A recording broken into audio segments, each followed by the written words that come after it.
শুষ্ক আবহাওয়া, কলিজা পর্যন্ত শুকায় যায়, আপনার নাক শুকিয়ে যাবে, আপনার ঠোঁট শুকিয়ে যাবে, আপনার কলিজা লাশ পর্যন্ত শুকায় দেয়, এমন কঠিন আবহাওয়া। এই জন্য এই দেশে বেশি পরিমাণে পানির দরকার। কারবালার ময়দানে 3 দিন পর্যন্ত পানি দেওয়া হয় নাই। আপনি বুঝতে পারতেছেন তাদের সেই দিন কত কষ্ট এবং কঠিন ছিল। আহা, 7ই মুহররম থেকে 10ই মুহররম সকাল পর্যন্ত পানি বন্ধ হয়ে গেল। ইমাম হুসাইন রাদিয়াল্লাহু আনহু যুদ্ধের জন্য প্রস্তুতি নিলেন।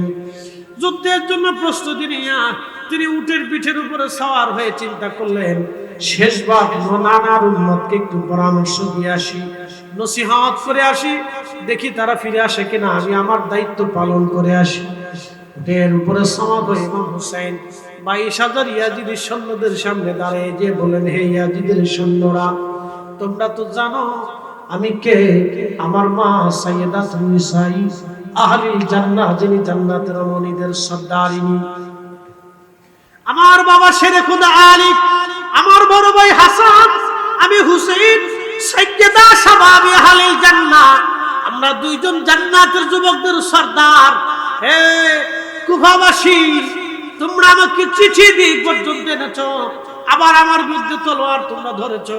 তোমাদের মধ্যে যদি নানার কোনো সাহাবী থাকে তো জিজ্ঞাসা করে দেখো আমার নানা এই হাদিস বলেছিলেন কিনা। আমি আমার বড় ভাই হাসান, আমি হুসাইন, আমরা দুইজন জান্নাতের যুবকদের সর্দার। দেখো তোমাদের মধ্যে নানার কোনো সাহাবী আছে কিনা, জিজ্ঞেস করো। নানার কোনো সাহাবী যদি থাকে তো জিজ্ঞেস করো, এই হাদিস আমার রাসূল বলেছিল কিনা বলো। আমি কি তোমাদের সাথে জুলুম করেছি? তোমাদের কারো অন্যায় ভাবে একটা থাপ্পড় মেরেছি? কাউকে কি কোনোদিন গালিও দিয়েছি? সবাই নিশ্চয়। তোমরা দাওয়াত করে এনেছো, আবার আমাকে এইখানে হত্যা করার জন্য সশস্ত্র হয়ে উপস্থিত হয়েছো।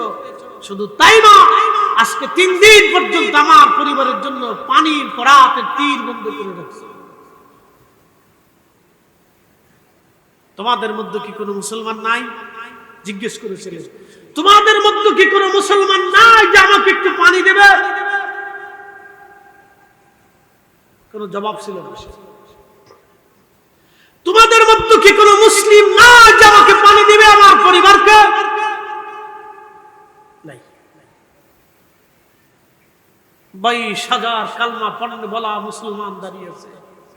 কালেমা হলে হবে কি যদি ইশকে রাসূল না থাকে? টুপি মাথায় দিয়ে হলে হবে কি যদি ইশকে রাসূল না থাকে? সিজদার মধ্যে পড়ে হলে হবে কি যদি ইশকে রাসূল না থাকে? হজের তাওয়াফ করে হবে কি যদি ইশকে রাসূল না থাকে? জিকিরের মজলিসে বসে হবে কি যদি ইশকে রাসূল না থাকে? যাকাতের মজলিসে যাকাত প্রদান করে হবে কি যদি ইশকে রাসূল না থাকে? কোরআন তেলাওয়াত করে হবে কি যদি ইশকে রাসূল না থাকে? যদি ইশকে রাসূল না থাকে তাহলে বুঝতে হবে আপনার ইবাদতের মূল্যতা হবে না, মূল্যায়ন হবে না। যদি ইশকে রাসূল থাকে তাহলে আপনার সব ইবাদত আল্লাহর দরবারে মঞ্জুরিয়ত পাবে। ঠিক না? বিশ্বাস করে না, আখিরাতে বিশ্বাস করে না, কবরে বিশ্বাস করে না, হাসরে বিশ্বাস করে না, ফুলসিরাতে বিশ্বাস করে না, মিজানে বিশ্বাস করে না, জান্নাত জাহান্নামে বিশ্বাস করে না, ফেরেশতায় বিশ্বাস করে না, নবীতে বিশ্বাস করে না। বাকি 600 কোটি মানুষ এক আল্লাহতে বিশ্বাসী না। শুধু আমরা 200 কোটি মুসলমান এক আল্লাহতে বিশ্বাসী। আল্লাহ আমাদেরকে মুসলমান হিসেবে কবুল করছেন, এটাও আল্লাহর দয়া। কথা ঠিক কিনা? যদি আল্লাহ মুসলিম হিসেবে কবুল না করতেন আমাদের কিচ্ছু করার ছিল, কিছুই করার ছিল। আমি আরেকটি পরিসংখ্যান দিই। হাসরের মাঠ কায়েম হবে, এতে কি কোনো সন্দেহ আছে? পৃথিবী একদিন ধ্বংস হবে, এতে কি কোনো সন্দেহ আছে? আমরা অবশ্যই আল্লাহর কাছে ফিরে চলে যাব, তাতে কি কোনো সন্দেহ আছে? এখানে 100 বছর বয়সী কেউ আছে? 100 বছর এই মজলিসে, এই গ্রামে, এই ওয়ার্ডে, এর অর্থ হচ্ছে 100 বছর আগে যারা ছিল আজকে সব মাটির নিচে। 100 বছর আগে যারা ছিল সবাই মাটির নিচে। এখানে আমরা যারা বসে আছি 100 বছর পরে এখানের অধিক লোক মাটির নিচে চলে যাবে। এর অর্থ হচ্ছে আমরা আল্লাহর কাছ থেকে আসছি, আবার আল্লাহর কাছে ফিরে চলে। হাসরের মাঠ অবশ্যই কায়েম হবে। হাসরের মাঠে আল্লাহর চেহারা দেখে, আল্লাহ অর্থ দেখে, আল্লাহ পোশাক দেখে, আল্লাহ বংশ দেখে, আল্লাহ সার্টিফিকেট দেখে, আল্লাহ দুনিয়ার তার রাজত্ব দেখে, ক্ষমতা দেখে, মেধা দেখে মেহেশরের মাঠে আল্লাহ কোনো ফয়সালা করে। বর্তমান পৃথিবীতে দুইটা মেরু, পৃথিবী দুই ভাগে বিভক্ত, একটা পশ্চিমা মেরু আর একটা রুশিয়ান চাইনিজ মেরু। মনোযোগ দিবেন, পৃথিবীর দুই শক্তি দুই ভাগে বিভক্ত, একটা আমেরিকান মেরু আর একটা রাশিয়ান মেরু। পৃথিবী দুই দিকে প্রবাহিত হচ্ছে, যে কোনো সময় বিশ্বযুদ্ধ লেগে যেতে পারে, বলা যায়, আবার নাও লাগতে পারে। খুব মনোযোগ দিয়ে কথা শুনবেন। পৃথিবীর দুই মেরু দুইজন প্রেসিডেন্ট আছে, একজনের নাম ট্রাম্প আর একজনের নাম পুতিন। বলেন তো কিয়ামতের ময়দানে তাদের গায়ে কি পোশাক থাকবে? আসতে বলবেন না, জোরে বলেন, ভয়ে বলবেন না, নির্ভয়ে বলেন। কিয়ামতের ময়দানে তাদের পোশাক থাকবে? তাদের কোনো মূল্য থাকবে? পয়সা মূল্য। কথা বলেন না কেন? আমাদের প্রধান উপদেষ্টা কিয়ামতের ময়দানে ওনার গায়ে পোশাক থাকবে? কিয়ামতের মধ্যে উনি ডক্টর, অর্থনীতিবিদ, এটা সেটা, অনেক মেধা, অনেক কিছু, কোন মূল্য হবে? কিচ্ছু হবে, একটা মূল্য আল্লাহ কোরআনে বলে দিয়েছেন, ইন্নাল্লাযীনা আমানু ওয়া আমিলুস সালিহাতি উলাইকা হুম খায়রুল বারিয়া। মনোযোগ দিবেন, নিশ্চয়ই ইমানে আমলে যারা পাকা, উলাইকা হুম, আবার শুনেন, উলাইকা হুম খায়রুল বারিয়া, तमाम সৃষ্টির মধ্যে তারা সেরা। একসাথে বলবেন আল্লাহু আকবার। দিন মজুর হতে পারে, রিকশাওয়ালা হতে পারে, ঠেলা গাড়িওয়ালা হতে পারে, মেথর হতে পারে, মুচি হতে পারে, জেলে হতে পারে, ভিখারি হতে পারে, মিসকিন হতে পারে, অভাবী হতে পারে, আধা পাগল হতে পারে, নিঃসম্বল হতে পারে, অনেক অর্থের মালিক হতে পারে, রাজা হতে পারে, প্রজা হতে পারে, প্রধানমন্ত্রী, প্রধান সেনাপতি, ডক্টর আর ডাক্তার, অধ্যাপক আর অধ্যক্ষ, বক্তা আর আলেম, মুহাদ্দিস আর প্রিন্সিপাল, এই সমস্ত লকব দিয়ে ফয়সালা হবে না, শুধু ফয়সালা হবে ঈমানে আমলে। কথা বলেন ঠিক না? সোজা হিসাব আল্লাহ, হিসাব সহজ আল্লাহ। যদি চেহারা দেখে কিয়ামতের ময়দানে ফয়সালা করতো, তাহলে হযরত বেলাল বেহেশতে যাওয়ার কথা না, কারণ তিনি ইথিওপিয়ার মানুষ ছিলেন। বর্তমান ইথিওপিয়া, কেনিয়া, সোমালিয়া, ঘানা, এই অঞ্চলের মানুষ দেখবেন একবারে নিগ্রো, কালো তো কালো, একবারে মারাত্মক কালো, আন্তর্জাতিক খ্যাতিসম্পন্ন কালো। শুধু কালোই না, তাদের নাকের চেহারার ঢক নেই, দাঁতের চেহারার কাঠাম নাই, ঠোঁটের চেহারার কোনো সিস্টেম নাই, কান একরকম, কপাল ভিন্ন রকম, চোখ ভিন্ন রকম, তাদের মুখ ভিন্ন রকম, হাত পা অন্য রকম। তাদের হাত পা দেখলে মনে হবে কোথার থেকে উঠে আসলো। আমি হেরেমে বসে বসে খালি লক্ষ্য করতাম, আল্লাহ এরা কোথার থেকে আসছে, মনে হচ্ছে জঙ্গল থেকে তারা উঠে আসছে। তাদের হাত পা ফাটা, হাতগুলি দেখলে বোঝা যায় যে মনে হয় যে কতদিন মনে হাত ওয়াশি করে দিয়েছে। পরে উপস্থিতি ভালো করে শুনে যাবেন। যদি যদি আমার রব, আমার মালিক চেহারা দেখে ফয়সালা করতেন, তাহলে হযরত বেলাল রাদিয়াল্লাহু আনহু জান্নাতে যাওয়ার কোনো প্রশ্নই আসে না। যদি অর্থ দিয়ে আল্লাহ ফয়সালা করতেন, ওয়াসাল কারণে জান্নাতে যাওয়ার কোনো রাস্তাই ছিল না, কারণ তিনার কোনো পয়সাই ছিল। কথা ঠিক কিনা? কোনো পয়সা। প্রিয় উপস্থিতি, যদি মেধা দিয়ে আল্লাহ ফয়সালা করতেন, তাহলে আবুল হাকাম, আজকে আবু জাহেল, তিনি জ্ঞানের পিতা ছিলেন, একসময় তিনি অনেক বড় জ্ঞানী ছিলেন, তিনার জ্ঞান দিয়ে তিনি বেহেশতে চলে যাইতেন, তাহলে হযরতে আবু যর গিফারী রাদিয়াল্লাহু আনহু জান্নাত খুঁজে পেতেন। জ্ঞান দিয়ে বেহেশতে যাওয়ার সুযোগ নেই, জ্ঞান দিয়ে আল্লাহকে খুশি করার কোনো রাস্তা নাই। আজকে বসে গেছেন শুধুমাত্র সোহাদায়ে কারবালার মহব্বতে। আল্লাহর কসম, অষ্টম রজনীতেও আপনারা বাড়ি ফিরে যান নাই। কেন? শুধু হুসাইনি মহব্বতে, রাসূলের মহব্বতের জন্য আপনারা এখানে আছেন, শুধু একমাত্র কারবালার মহব্বতে বসে আছেন। কথা বলুন ঠিক কিনা? না চেয়ারম্যানিতে দাঁড়াবেন, মেম্বারিতে দাঁড়াবেন, কমিটি কি চেয়ারম্যানিতে দাঁড়াবে, রাস্তার টেন্ডার পাবে? এই মাহফিল দিলে কি সরকারি কোনো সিস্টেম টেন্ডার মেন্ডার পাওয়ার কোনো সুযোগ আছে? কিচ্ছু নেই। সরকারি অনুদান নাই, টেন্ডার পাওয়ার কোনো সিস্টেম নাই, রাতারাতি ধনী হওয়ার সিস্টেম নেই। বাংলাদেশের রাজনীতি হলো সকালে ফকির, রাত্রিবেলা কোটি কোটি টাকার মালিক। কি না বুঝেন নাই মনে হয়? আর 6 বছর পরে বুঝতে পারবেন, সব বুঝতে পারবেন। স্বাধীনতার পর থেকে যারা বুঝছেন বুঝছেন, আমার জন্মের পর থেকে যাহা বুঝতেছি তাহা বুঝতেছি। সকালে ফকির থেকে রাত্রিবেলা ধনী হয়ে যায়। বাপরে বাপ, টাকা কোথার থেকে আসে? মনে হয় আজরাইল আলাইহিস সালাম দিয়ে যায়। আঙ্গুল ফুলে কলা গাছ, সব জনগণের টাকা। আপনার ঘামের টাকা, আমার ঘামের টাকা, আপনার ট্যাক্সের টাকা, আমার ট্যাক্সের টাকা, আপনার পরিশ্রমের টাকা, বিদেশের রেমিটেন্সের টাকা।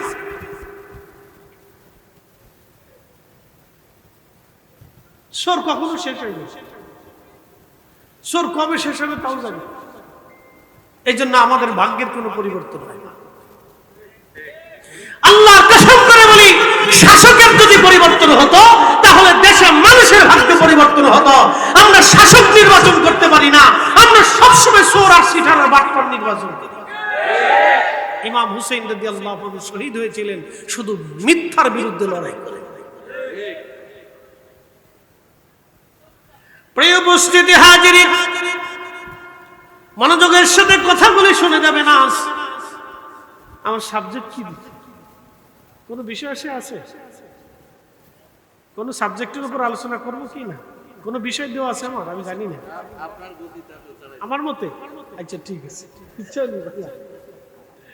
একসাথে বলি না আল্লাহু আকবার। না হয় না, আরো জোরে বলি নারে তাকবীর, নারে রিসালাত। ইয়া রাসূলুল্লাহ স্লোগান ছিল, অনেকে শরীরে চুলকায়। আমার বুঝে আসে না এটা কোন ধরনের অ্যালার্জি। এটি বেগুন খাওয়ার অ্যালার্জি, না ইলিশ মাছের অ্যালার্জি, না গরু খাওয়ার অ্যালার্জি, আমি জানি না। এটার ওষুধ আছে কিনা আমি তাও জানি না। তবে হ্যাঁ, এটার একটা ওষুধ আছে, মরার পরে ফেরেশতাদের বাটাম চালা। কথা বুঝেন নাই মনে হয়? আমাদের ফরিদপুরের ভাষা বলে বাটাম চালা। বাটাম মানে লাঠি চালা, বাটাম চালা। অসুবিধা, হাসরের ময়দানে সবাই একত্রিত হব। বলেন, আল্লাহ রাসূলের সামনে ছাড়া জান্নাতে যাওয়ার কোন রাস্তা আছে? যদি থাকে আমাকে দেখাই দেন যে আমি রাসূল ছাড়া জান্নাতে যাব, বাস দেখাই দেন। একজন ব্যক্তি পৃথিবীতে সৃষ্টির মধ্যে একজন ব্যক্তি দেখান এই উম্মতের ভিতরে যিনি হাউজে কাউসার ছাড়া বেহেশতে যাবেন, আমাকে দেখান। যদি হাউজে কাউসার ছাড়া বেহেশতে যাওয়া যায় তাহলে রাসূল ছাড়া বেহেশতে যাওয়া যাবে।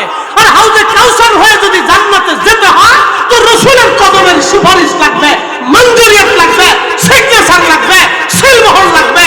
এইজন্য মাহশরের মাঠের মালিক হচ্ছেন আমার আল্লাহ, আর ইজারাদার হচ্ছেন আমার নবী। মাহশরের মালিক হচ্ছেন আমার আল্লাহ, আর দায়িত্ব দেওয়া হয়েছে আমার রাসূলের হাতে। নবী দেখে সুপারিশ করবে, সেই শুধু জান্নাতে যাবে। কথা ঠিক। যারা সুপারিশকে অস্বীকার করে ও বাতিল। ও 1000 বছর কামাতে হেরেমে মাকাম ইব্রাহিমে নামাজ পড়লো, আমি তাকে বিশ্বাস করি না। কামার ইমাম হলো, আমি তাকে বিশ্বাস করি। সোজা হিসাব, বাংলা হিসাব, ডাইরেক্ট হিসাব, কোন বেডাইরেক্ট হিসাব। কথা ক্লিয়ার? মানে আপনার পছন্দ হলে মানেন, না মানলে চলে যান। কিয়ামতের ময়দানে আল্লাহ রাসূলের সামনে দাঁড়াইতে হবে, কোন রাস্তা নাই। শ্রেষ্ঠ নবী দিলাম রে তরিয়ে নিতে রোজাহাসরে, শ্রেষ্ঠ নবী দিলাম রে তরিয়ে নিতে রোজাহাসরে। পথ না ভুলি তাই তো দিলে পাক কোরআনের বাণী, খোদা তোমার মেহেরবানি।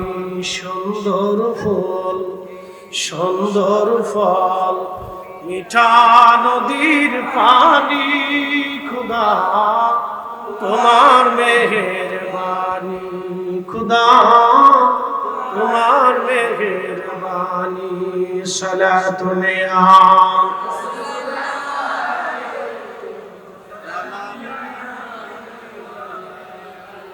সালাত নেয়া রাসূলুল্লাহ।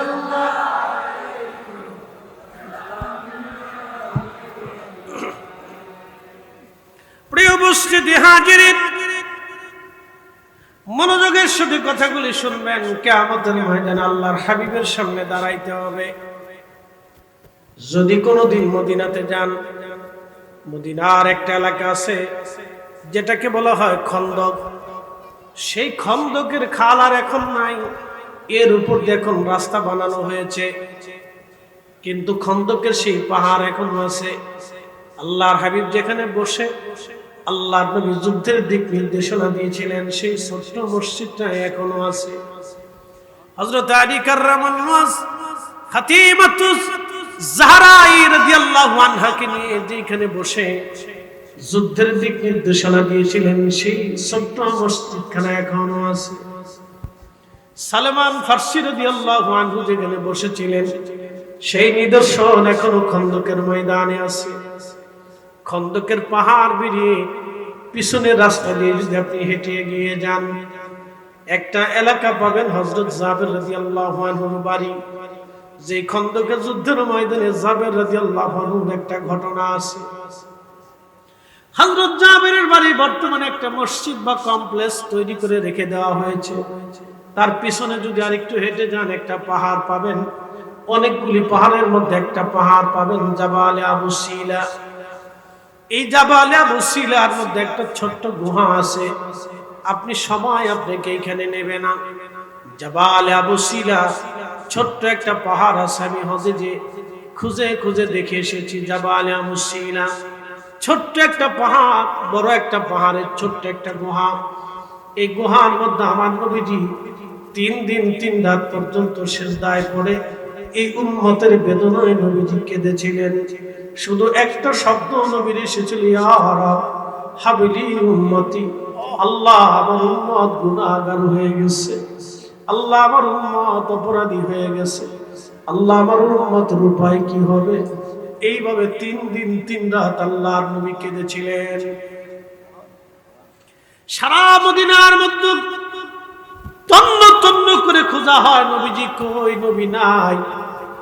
সাহাবীরা পাগল করা হয়ে গেল। হযরত ওমর তলোয়ার বের করে ইহুদিদেরকে বলল, ইহুদিরা রে, তোরা জানি আমার রাসূলের দুশমন।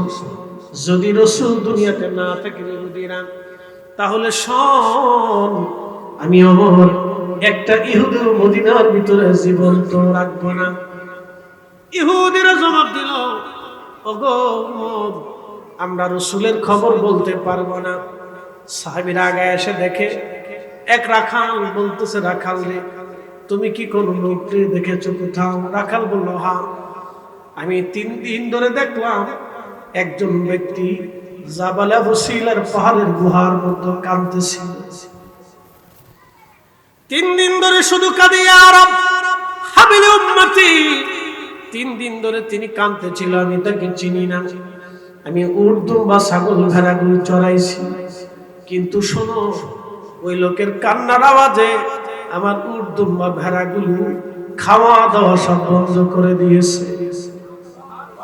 সাহাবীদের আর বুঝার বাকি নেই, তিনি অন্য কেউ না, তিনি রাহমাতুল লিল আলামিন, আমাদের প্যারা রাসূল হাবিবুল্লাহ নবী।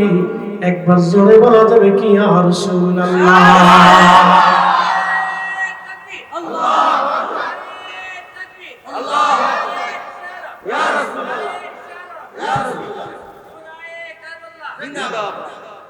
সাহাবীরা কাঁদতে লাগছে, ইয়া রাসূলুল্লাহ চলে আসেন আপনি। নবীজি মাথা উঠায় না। আবু বকর কাঁদে, ওমর কাঁদে, নবীজি মাথা উঠান না। বলল, আমরা উঠাইতে পারবো না। দেখো ফাতেমারে খবর দাও। সাইয়্যিদ হযরত ফাতিমাতুজ জাহরা রাদিয়াল্লাহু আনহা আসলেন, ডেকে বললেন, আব্বা জান, আপনি উঠেন, মদিনায় ফিরে চলেন। মদিনার মানুষ আপনার অভাবে কান্না জড়িত। নবীজি মাথা উঠান না। ফাতিমা রাদিয়াল্লাহু আনহা ডাক দিয়ে বলতেছেন, আব্বা জান, বুঝছি মাথা উঠান না গো আব্বা জান, উম্মতের পেরেশানিতে আপনি কাঁদতেছেন। আব্বাজান মাথা উঠান, আমার দুইটা কলিজার টুকরা সন্তান হাসান আর হুসাইন আমি ফাতেমা আপনার উম্মতের জন্য কুরবানি করে দিলাম। আল্লাহর হাবিব মাথা মোবারক উঠাইলেন, রব্বে কারীমের দরবারে কবুল হয়ে গেল।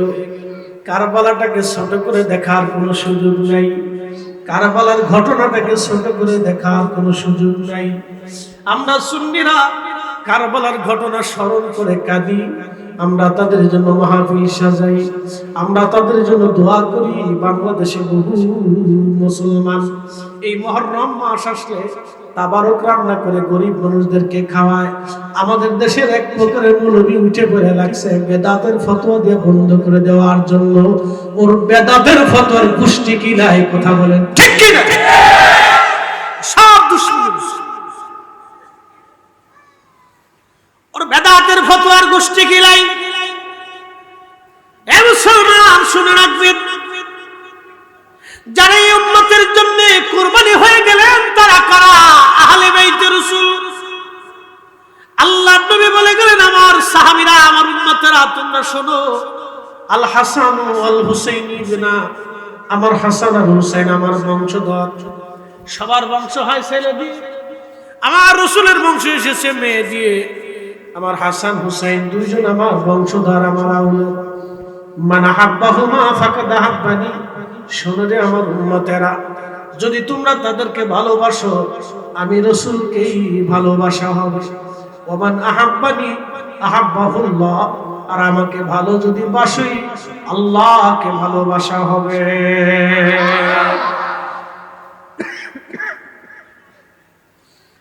ওমান আহাব্বাহুল্লাহু আদখালাহুল জান্নাহ।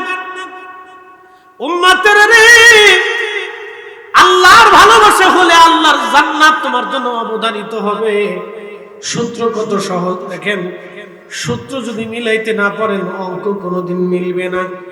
সূত্রে যদি ভুল হয় সারা জীবন আপনি অঙ্ক করবেন, খাতা শেষ হবে, কলম শেষ হবে, জিন্দেগি শেষ হবে, অঙ্ক মিলবে না। কথা ঠিক আছে না? জীবনে ঈমানের সূত্র যদি ভুল করেন আপনি, এই শোনেন, জীবনে ঈমানের সূত্র যদি ভুল করেন আপনি, জিন্দেগি ভরে তাহাজ্জুদ হবে, জিন্দেগি ভরে নামাজ হবে, জিন্দেগি ভরে রোজা হবে, জিন্দেগি ভরে হজ হবে, কিন্তু জান্নাতে মিলবে না। কথা বুঝেন নাই মনে হয়? বুঝার চেষ্টা করবেন, উপস্থিতি মনোযোগ দিবেন। জান্নাত পাওয়ার অন্যতম সূত্র হাসান হুসাইনকে ভালোবাসা। আল্লাহু আকবার। হযরত ইমাম হাসান হুসাইন রাদিয়াল্লাহু আনহুমা, তেনাদেরকে মহব্বত করা জান্নাত পাওয়ার অন্যতম মাধ্যম, অন্যতম সূত্র। আল্লাহর নবী বলে দিয়ে গেলেন 1450 বছর আগে। নবীজি এটাও বলেছিলেন, আমার উম্মতেরা রে, আমার হাসান হুসাইন, আমার হুসাইনকে কারবালার ময়দানে নির্মমভাবে শহীদ করে দেওয়া হবে। উম্মে সালমা রাদিয়াল্লাহু আনহা দেখেন, আল্লাহর হাবিব বসে বসে কান্না করতেছিলেন। আল্লাহর হাবিবের হাত মোবারকের মধ্যে রক্ত দেখা যাচ্ছে, রক্তের একটা শিশি দেখা যায়। আহা, হযরত ইমাম হুসাইন নবীজির কোলের মধ্যে বসা আছে। আল্লাহর নবী চোখের পানি ফেলে ফেলে কাঁদতেছিলেন। উম্মে সালমা রাদিয়াল্লাহু আনহা ডেকে বলেন, ইয়া রাসূলুল্লাহ, কি জন্য আপনি কাঁদতেছেন গো নবীজি? আপনার হাতের মধ্যে, পবিত্র হস্ত মোবারকের মধ্যে এই যে একটা শিশি দেখা যায়, শিশির মধ্যে কিছু মাটি রক্ত দেখা যায়। নবীজি এগুলি কি? আল্লাহর নবী ডেকে দিয়ে বলেন, উম্মে সালমা রে, শুনে রাখো সালমা, তুমি সালমা রে, এই জিবরাইল আমি কিছু সময় আগে আমার কাছে এসেছিল। সালমা, আমি কাঁদি, আমার কোলের মধ্যে যে হুসাইনকে নিয়ে আমি আদর করতেছি। সালমা রে, এমন একটা দিন আসবে আমার উম্মতেরা আমার হুসাইনকে কারবালার ময়দানে নির্মমভাবে শহীদ করবে। সেই শাহাদাতের রক্তগুলি, মাটিগুলি জিবরাইল আমার জন্য উপহার পাঠিয়ে দিয়েছেন, আমার কাছে পাঠিয়ে দিয়েছে। সালমা রে, এই যে সেই মাটি তোমাকে দিলাম, নিয়ে রাখো। যদি কোনোদিন এই মাটি রক্তে রঞ্জিত হয় তাহলে বুঝবা আমার হুসাইন কারবালায় শহীদ হয়ে গেছে। এক চট্টগ্রামবাসী মনোযোগের সাথে শুনে যাবেন। আহা, আল্লাহর নবী জানতেন হাসান হুসাইন তারা শহীদ হয়ে যাবে, কারণ এটা ফাতেমা রাদিয়াল্লাহু আনহার ওয়াদা। এই উম্মতের ক্ষমার জন্য তারা শহীদ। একবার জোরে বলা যাবে কি ইয়া রাসূলুল্লাহ? তারা এই উম্মতের ক্ষমার জন্য শহীদ। অথচ এই মুহররম মাস আসলে পবিত্র মিম্বরে দাঁড়াইয়া খতিব হাসান হুসাইনের আলোচনা না করিয়া ইয়াজিদের প্রশংসা যারা করে ওরাই হলো বর্তমান মুসলমানদের জাতীয় বেঈমান। ঠিক কি?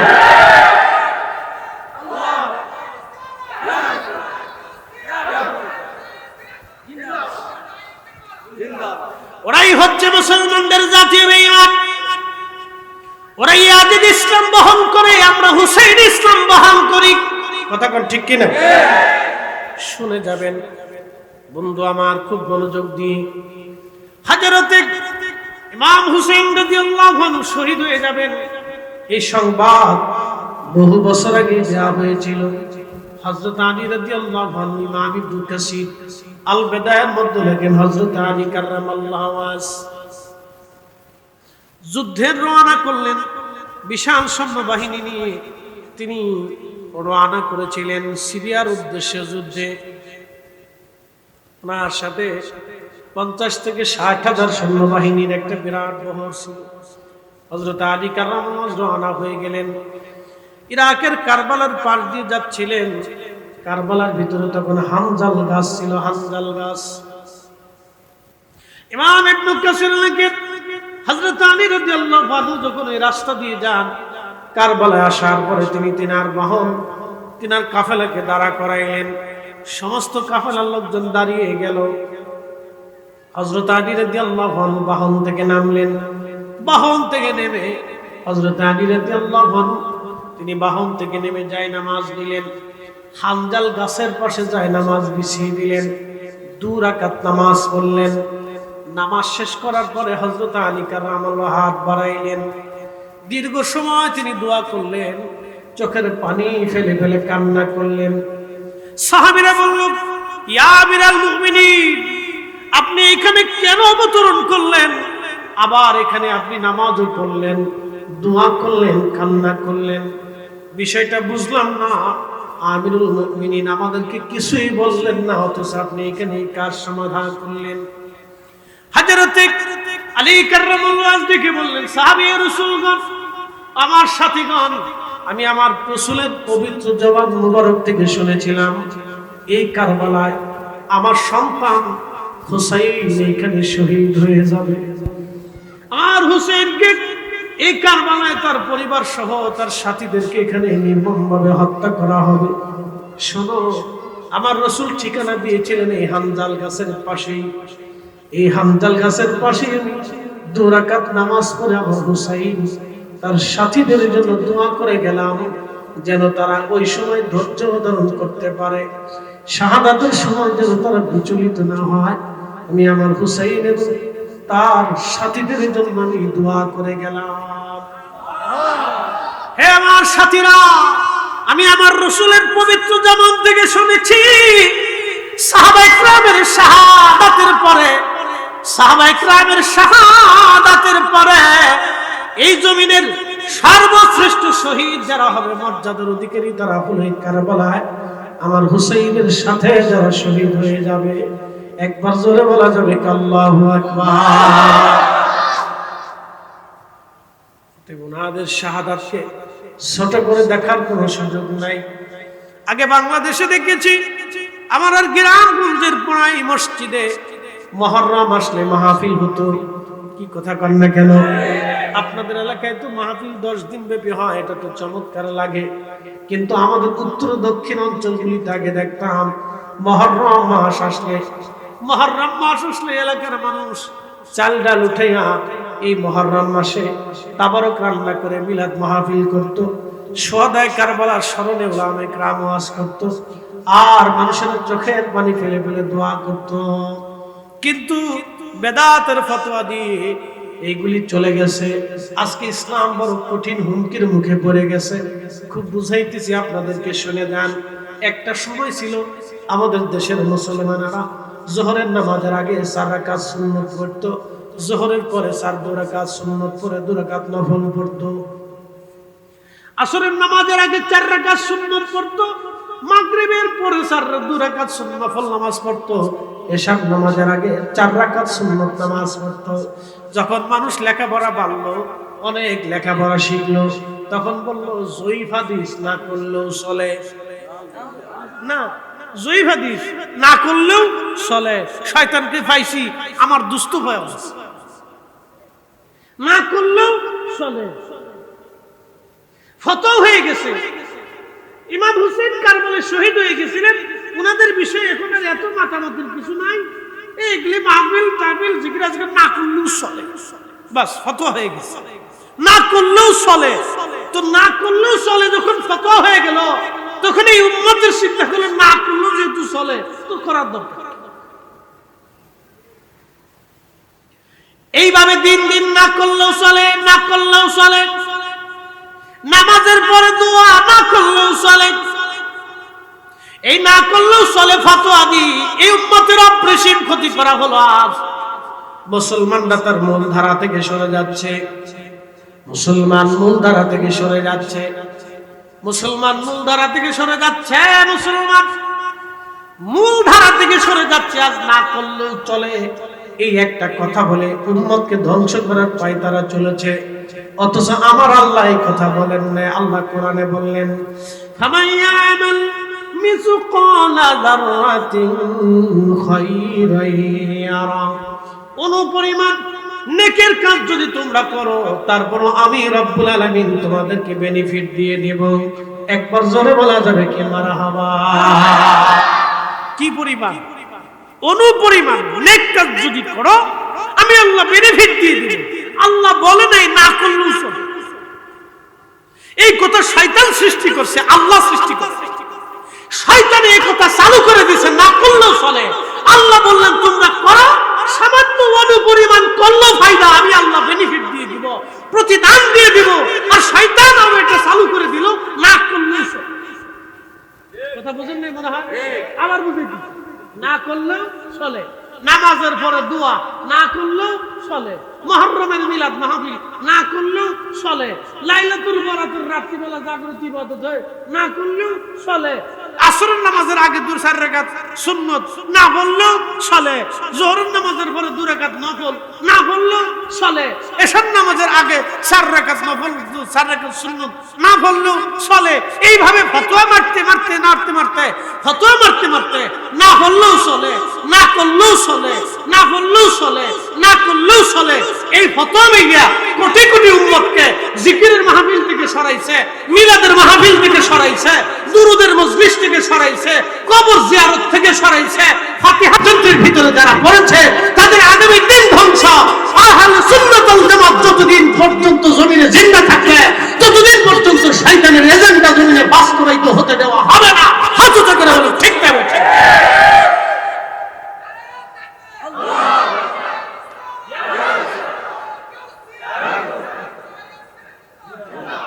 না করলেও চলে, শয়তান কোথাকার না করলেও চলে।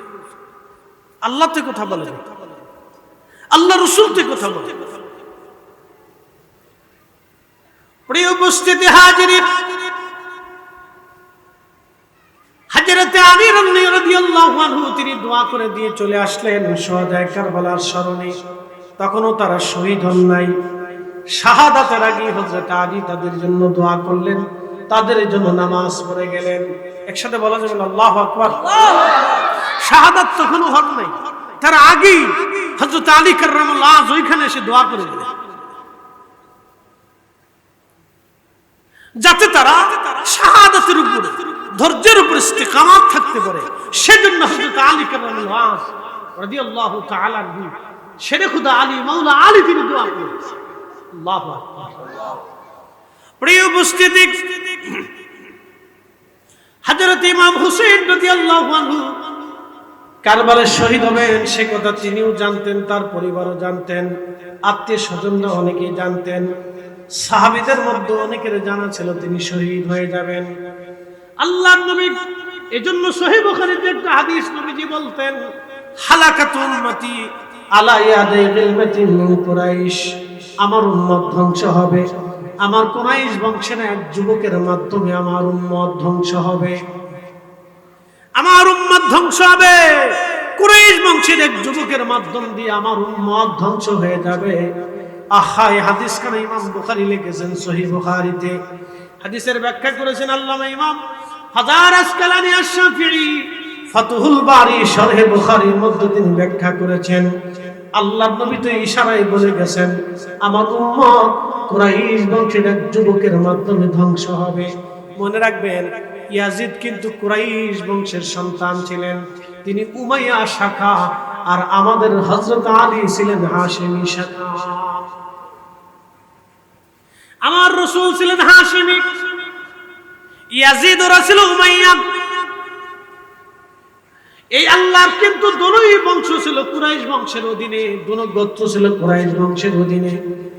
এই জন্য আল্লাহর নবী বলেন আমার উম্মত ধ্বংস হবে আমার কুরাইশ বংশের এক যুবকের মাধ্যমে। বন্ধু, সেই যুবকের পরিচয় কি? ইমাম হাজর আসকালানী বললেন, হযরতে আবু হুরায়রা রাদিয়াল্লাহু আনহু দোয়া করতেন, আল্লাহুম্মা লা তুদরিকনি সানাতুস সিত্তিন ওয়ালা ইমারাতুস সিবিয়ান। সাহাবী রাসূল মুহাদ্দিস জামান সাহাবী হযরতে আবু হুরায়রা রাদিয়াল্লাহু আনহু তিনি বাজারে যাইতেন, বিভিন্ন এলাকায় যাইতেন, যখন অনেক মানুষ দেখতেন তখনই দোয়া করতেন, আল্লাহুম্মা লা তুদরিকনি সানাতুস সিত্তিন ওয়ালা ইমারাতুস সিবিয়ান। আল্লাহ 60 হিজরির যুবকের শাসন থেকে তুমি আমাকে বাঁচাও, আল্লাহ 60 হিজরির যুবকের শাসন থেকে তুমি আমাকে বাঁচাও। ইয়াজিদ ক্ষমতায় বসেছিল 59 হিজরিতে, কারবালার ঘটনা ঘটেছিল 60 হিজরিতে। আহা, ইয়াজিদ ক্ষমতায় বসেছিল 59 হিজরিতে, আর কারবালার ঘটনা ঘটেছিল 60 হিজরিতে। বন্ধু আমার, খুব মনোযোগ দিবেন। প্রিয় উপস্থিতি, এই 60 হিজরির যুবক যিনি ছিলেন তিনি ইয়াজিদ হযরতে আবু হুরায়রা রাদিয়াল্লাহু আনহু ইন্তেকাল করেছিলেন 60 হিজরিতে। এর অর্থ ইমাম হাজর আসকালানী বললেন সেই 60 হিজরির যুবক অন্য কেউ না, তার নাম ইয়াজিদ। আল্লাহ নবী যার সম্পর্কে ভবিষ্যৎবাণী করে দিয়ে গেছেন তার নাম ইয়াজিদ। অতএব ইয়াজিদের প্রশংসা যারা করবে আমরা মনে করি তারা আল্লাহ নবীর দুশমন। কথা বল ঠিক কি না? এতে কোনো সন্দেহ সন্দেহ আমরা যতদিন বেঁচে থাকবো তার প্রতি লানত দেব। কথা ঠিক কি না? ওর উপরে লানত দেব। বেঈমান ছিল, তাকে মুসলমান বলা চলে না, এটাকে মুসলমানিত্ব বলা চলে না, কালমা বললে মুসলমান হওয়া যায় না। তো তাই যদি হইতো তাহলে বহু মুসলমান দেশে ছিল, কালমা বললে কিসের মুসলমান? সে তো ইমানের উপরেই মৃত্যুবরণ করে না, সে বেঈমান ও মুনাফিকের উপর মৃত্যুবরণ করেছে। প্রিয় উপস্থিতি, হযরত ইমাম হুসাইন রাদিয়াল্লাহু আনহু আজকে 8ম মুহররম 8ম রাত চলে যাচ্ছে। আপনারা বুঝতে পারতেছেন, আহা, আজকে যে 8ম অধিবেশন আমি বয়ান করতেছি আপনাদের এখানে, এই রাত্রিবেলা শুহাদায়ে কারবালা, আহা, ইমাম শিবিরে এই রাতে পানি ছিল না, খাবার ছিল না। 7ই মুহররম থেকে পানি বন্ধ করে দেওয়া হয়েছিল। আজকের সেই রজনী, যে রজনীতে পানিবিহীন এবং ক্ষুধার্ত অবস্থায় আহলে বাইতে রাসূলগণ রাত্রি যাপন করেছিলেন। ছোট্ট বাচ্চাকে পানি দেওয়া হয় নাই, 9 মুহররমে পানি দেওয়া হয় নাই, 10ই মুহররমে তাদেরকে পানি দেওয়া হয় নাই। চট্টগ্রামবাসী খুব মনোযোগ দিবেন। আজকে 8ই মুহররম রজনী চলতেছে। যারা রোজা রাখবেন তারা আজকে রাত্রিবেলা সেহরি খেয়ে রোজা রাখতে পারেন। যারা রোজা রাখবেন আজকে রাত্রিবেলা সেহরি খেয়ে তারা রোজা রাখবেন। দুইটা রোজা রাখবেন। আল্লাহর নবী বললেন, আমার উম্মত আফজালুস সিয়াম, সর্বশ্রেষ্ঠ রোজা বাদা রমাদান, রমজানের পরে সবচেয়ে দামি রোজা, শ্রেষ্ঠ রোজার নাম শাহরুল্লাহিল মুহাররম, রাওয়াহু মুসলিম। আল্লাহর নবী বললেন, মাহে রমজানের পরে সবচেয়ে দামি রোজার নাম মুহররমের রোজা, 9 তারিখ আর 10 তারিখ, দুইটা রোজা তোমরা রাখবে আমার উম্মতেরা। মুহররমের রোজা হলো মাহে রমজানের পরে সবচেয়ে দামি রোজা। একসাথে বলবেন আল্লাহু আকবার। আল্লাহ রাসূল রোজা শিখিয়ে দিয়েছে, তোমরা রোজা রাখবা। কিন্তু শিয়া যারা, তারা পিঠ কাটে, তাজিয়া করে, আরো আনুষঙ্গিক ঘোড়া গাধা পিটাইয়া তারপরে তারা গান বাদ্য বাজায়া নর্তন কীর্তন করে, এগুলি ইসলামে হারাম। ইসলামে কি? না, জোরে বলেন ইসলামে কি? আরো জোরে বলেন ইসলামে কি? ঘোড়া বানাইয়া, পুতুল বানাইয়া নাচানাচি করে, নর্তন কীর্তন করে, শরীর চাপে, পিঠ কাটে, রক্ত ঝরা, ইসলামে এগুলি হারাম। ইসলাম এটাকে সমর্থন করেন নাই, রাসূল নিষেধ করেছেন। আল্লাহ রাসূলের নিষেধ আছে, তোমরা চুল ছিঁড়বে না, মানুষ মারা গেলে চুল ছিঁড়বে না, কাপড় ছিঁড়বে না, বুক চাপড়াবে না, হাই হতাশ করবে না। মনে রাখবে, জিনার ইচ্ছায় পৃথিবীতে আসছে, জিনার ইচ্ছায় আল্লাহ, জিনার ইচ্ছায় আল্লাহ তাকে নিয়ে চলে গেছেন। এখানে কারোই আমাদের হাত নাই, না আপনার হাত, না আমার হাত, রবের হাত। যিনি দিয়েছেন তিনি নিয়েছেন। এই জন্য শরীর চিপড়ানো যাবে না, শরীর কাটা যাবে না, কর্তন মর্তন করা যাবে না। শিয়ারা যেভাবে করে থাকে এগুলি ইসলাম কখনোই সমর্থন করে না। অধিক বাড়াবাড়ি তারা করে থাকে, পুতুল বানায়, ঘোড়া বানায়, এটাকে সাজায় গুজাইয়া তারপরে মিছিল বের করে, এরপরে আরো আনুষঙ্গিক নাচানাচি করে, গান করে, সুরে সুরে গান বাদ্য করে, এগুলি ইসলাম কখনোই সমর্থন করে না। না হুসাইনি, না হুসাইনি ইসলাম, না রাসূলের সাহাবে کرام, না আহলে বাইত রাসূলের কোন সদস্যগণ জীবনে কোনোদিন করেছে, কোন প্রমাণ আজও পর্যন্ত নেই,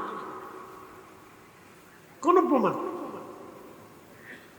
তবে হ্যাঁ, তারা শরীয়ত মারফত কিছু কাজ করেছিলেন যেটা তারিখের মধ্যে পাওয়া যায়।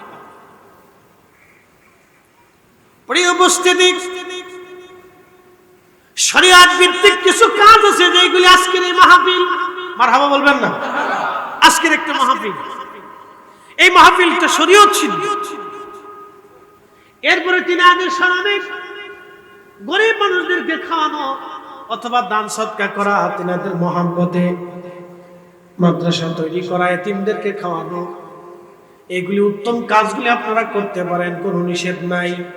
কারণ আল্লাহ বলছেন, সামান্য পরিমাণ নেকের কাজ যদি করো, আমি রব্বুল আলামিন তার বেনিফিট তোমাকে দিয়ে দিব, প্রতিদান আমি আল্লাহ তোমাকে দিয়ে দিব। আহলে বাইতে রাসূল ইমাম হুসাইন এই ৮ম রাত মুহররম কারবালায় উপস্থিত ছিলেন। সেদিন পানিবিহীন, পানির যে কত যন্ত্রণা এটা যদি বুঝতে চান তো আপনি সৌদি আরব যাবেন, প্রচন্ড গরম।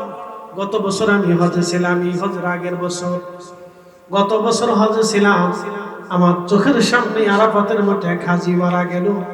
আহা, পানি পর্যন্ত যত পানি খাবেন পানি বের হয়ে যায়, এত প্রচন্ড গরম। আরাফা থেকে হেঁটে হেঁটে মুজদালিফা হয়ে, একবারে মিনা হয়ে জমরাতে শয়তানকে পাথর মেরে, একবারে হাঁটতে হাঁটতে হেরে আসলাম।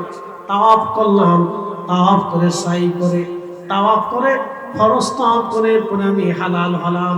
একেবারে হাঁটতে হাঁটতে আগের দিন সন্ধ্যা রওনা দিই, পরের দিন যোহর পর্যন্ত একটানা হেঁটেছিলাম। শরীরের যত পানি খাইছিলাম সব পানি কাপড়ের সাথে বের হয়ে গিয়েছিল। বিশ্বাস করেন, এই নরমাল পানিতে কলিজা ঠান্ডা হয় না। ওই সময় প্রচন্ড ঠান্ডা পানি খাইলে কলিজা কোনো রকম ঠান্ডা লাগে, ভালো লাগে। কারণ শুধু এমন আবহাওয়া নাকের ভিতর দিয়ে ঢুকে আপনার কলিজা পর্যন্ত শুকাই দিয়ে ফেলে। সৌদি আরবের আবহাওয়া শুষ্ক আবহাওয়া, কলিজা পর্যন্ত শুকায় যায়, আপনার নাক শুকিয়ে যাবে, আপনার ঠোঁট শুকিয়ে যাবে, আপনার কলিজা লাশ পর্যন্ত শুকায় দেয়, এমন কঠিন আবহাওয়া। এই জন্য এই দেশে বেশি পরিমাণে পানির দরকার। কারবালার ময়দানে 3 দিন পর্যন্ত পানি দেওয়া হয় নাই। আপনি বুঝতে পারতেছেন তাদের সেই দিন কত কষ্ট এবং কঠিন ছিল। আহা, 7ই মুহররম থেকে 10ই মুহররম সকাল পর্যন্ত পানি বন্ধ হয়ে গেল। ইমাম হুসাইন রাদিয়াল্লাহু আনহু যুদ্ধের জন্য প্রস্তুতি নিলেন। যুদ্ধের জন্য প্রস্তুতি নিয়ে তিনি উটের পিঠের উপরে সওয়ার হয়ে চিন্তা করলেন, শেষবার নানার উম্মতকে একটু পরামর্শ দিয়ে আসি, নসিহত করে আসি, দেখি তারা ফিরে আসে কিনা, আমি আমার দায়িত্ব পালন করে আসি। উটের উপরে সওয়ার হয়ে ইমাম হুসাইন 22,000 ইয়াজিদের সৈন্যদের সামনে দাঁড়িয়ে যে বলেন, হে ইয়াজিদের সৈন্যরা, তোমরা তো জানো আমি কে। আমার মা সাইয়্যিদাতুন নিসাই আহলিল জান্নাহ, যিনি জান্নাতের রমণীদের সর্দারিনী। আমার বাবা শেরে খুদা আলী, আমার বড় ভাই হাসান, আমি হুসাইন সাইয়্যিদা শাবাবি আহলিল জান্নাহ।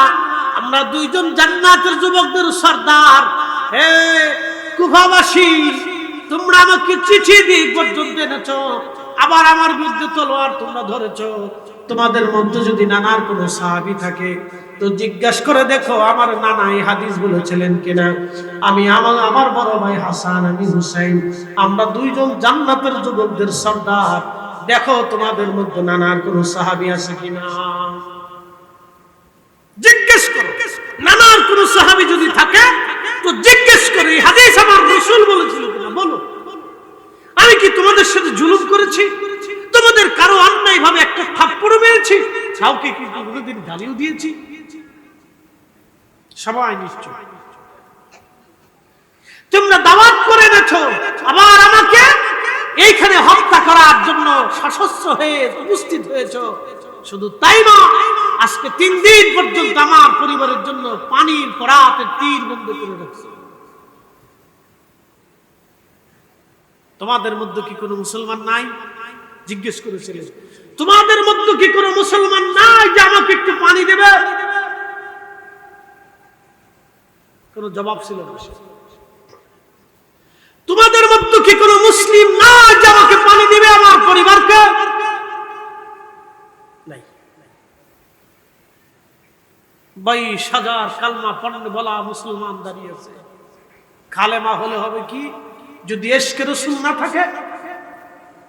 টুপি মাথায় দিয়ে হলে হবে কি যদি ইশকে রাসূল না থাকে? সিজদার মধ্যে পড়ে হলে হবে কি যদি ইশকে রাসূল না থাকে? হজের তাওয়াফ করে হবে কি যদি ইশকে রাসূল না থাকে? জিকিরের মজলিসে বসে হবে কি যদি ইশকে রাসূল না থাকে? যাকাতের মজলিসে যাকাত প্রদান করে হবে কি যদি ইশকে রাসূল না থাকে? কোরআন তেলাওয়াত করে হবে কি যদি ইশকে রাসূল না থাকে? যদি ইশকে রাসূল না থাকে তাহলে বুঝতে হবে আপনার ইবাদতের মূল্যতা হবে না, মূল্যায়ন হবে না। যদি ইশকে রাসূল থাকে তাহলে আপনার সব ইবাদত আল্লাহর দরবারে মঞ্জুরিয়ত পাবে।